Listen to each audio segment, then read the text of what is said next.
Welcome to ABM Online PH, your YouTube channel where everything and anything about accountancy, business, and management is just one click away.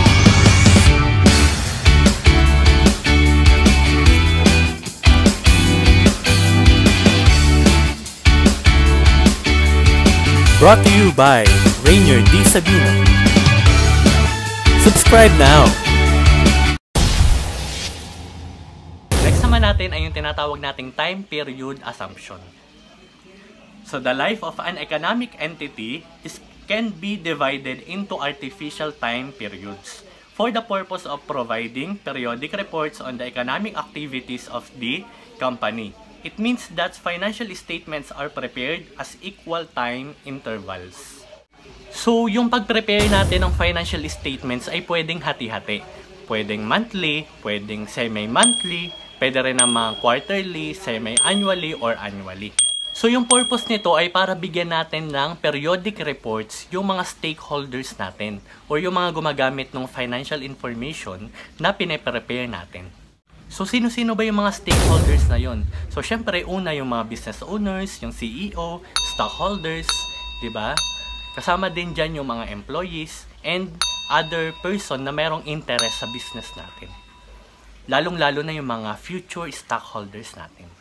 So, under this, meron tayong tinatawag na calendar year at fiscal year. Kapag sinabi natin calendar year, these are 12 consecutive months starting from January 1 and ending on December 31. Okay? Calendar year.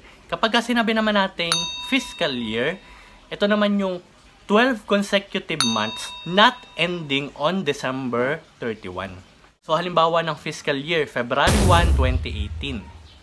Ang ending niya ay January 31, 2019. So, one whole year pa rin, 12 consecutive months. So, next naman natin ay yung tinatawag natin conservatism or prudence principle. So, this principle states that given two options in the valuation of business transactions, the amount recorded should be lower rather than the higher value.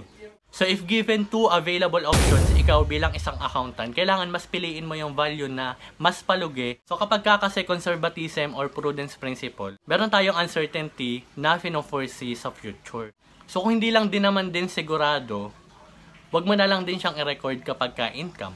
Diba? Kung hindi rin naman tayo sure at merong possible expenses in the future, mas i-record mo na siya.